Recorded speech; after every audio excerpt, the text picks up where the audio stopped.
আজ আমরা গুরু গীতার 18, 19, 20 এবং 21 এই 4টি শ্লোক সম্পর্কে জানতে পারব। এই 4টি শ্লোকের পাঠ শুনব। গুকারশ্চন্ধকারঃ সাদ্রুকারস্তেজ উচ্যতে অজ্ঞান ধ্বংসকং ব্রহ্ম গুরুরেব ন সংশয়ঃ। গুকারঃ প্রথমো বর্ণো মায়াদিগুণ ভাসকঃ। রুকারো দ্বিতীয় ব্রহ্ম মায়া ভ্রান্তি বিমোচক। অর্থাৎ গুরু শব্দের গুকারটি বা গু অংশটি অন্ধকারের বাচক, আর রুকারটি বা রু অংশটি তাহার ধ্বংসক তেজ রূপে কথিত হয়। অতএব গুরুই অজ্ঞাননাশক ব্রহ্ম, এই বিষয়ে সন্দেহ নাই। গুরু শব্দের প্রথম বর্ণ গুকার মায়া ও তাহার সত্তাদি গুণ প্রভৃতিকে বুঝায়, এবং দ্বিতীয় বর্ণ রুকার মায়ারূপ ভ্রান্তির বিমোচক ব্রহ্মকে বুঝায়। গু শব্দশ্চন্ধকারঃ সাদ্রু শব্দস্তন্নিরোধকঃ। অন্ধকারো নিরোধিত্যাৎ গুরুরিত্যাভিধীয়তে। এবং গুরুপদং শ্রেষ্ঠং দেবানামাপি দুর্লভম। হা হা হু হু গণশ্চৈব গন্ধর্বাদৈশ্চ পূজ্যতে। অর্থাৎ গু শব্দের অর্থ অন্ধকার, রু শব্দের অর্থ তাহার অর্থাৎ সেই অন্ধকারের নিরোধক বা নাশক।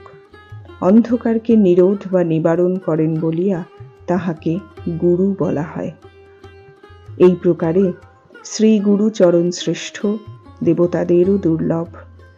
তাহা হা হা হু হু গণ এবং গন্ধর্ব প্রভৃতি দ্বারাও পূজিত হইয়া থাকে।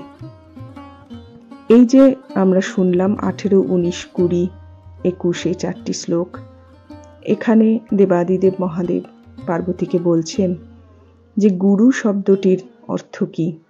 তিনি আলাদা করে গু এবং রু এই দুটি শব্দের কি কি অর্থ সেটা ব্যাখ্যা করেছেন, এবং তিনি বলছেন যে ভীষণ সংসার সাগরে নিমজ্জিত অবিদ্যা, মায়া, ভ্রান্তি বা অন্ধকারে নিমজ্জিত মানুষকে বা শিষ্যকে যিনি আলোর পথে নিয়ে যান, এই দুরূহ কাজটি করেন, তিনিই গুরু। এবং এই কারণেই সারা বিশ্ব ব্রহ্মাণ্ডে সমস্ত দেবতাদেরও গুরুই একমাত্র পূজ্য, তার চরণ দেবতাদেরও দুর্লভ। সুতরাং সেই গুরুকে বারংবার তিনি তার নমস্কার জানাচ্ছেন, তার শ্রদ্ধা জ্ঞাপন করছেন। জয় গুরু। 22, 23, 24 এবং 25 এই 4টি শ্লোকের পাঠ শুনব এবং তার ব্যাখ্যা শুনব। আমরা আগের শ্লোকগুলিতে শুনেছি কিভাবে দেবাদিদেব মহাদেব পার্বতীকে জানাচ্ছেন যে গুরু শব্দটির কি অর্থ। তিনি আলাদা করে শব্দটিকে ব্যাখ্যা করেছেন এবং সেই সাথে গুরুর মাহাত্ম্য বর্ণনা করেছেন। পরবর্তী শ্লোকগুলিতে আমরা পাই আসনং শয়নং বস্ত্রং বাহনং ভূষণাদিকম সাধকেন প্রদ্যাপ্তব্যং গুরু সন্তোষকারণাৎ। দীর্ঘদণ্ডং নমস্কৃত্য নির্লজ্জ গুরু সন্নিধৌ আত্মদারাদিকং সর্বং গুরবে চ নিবেদয়িত।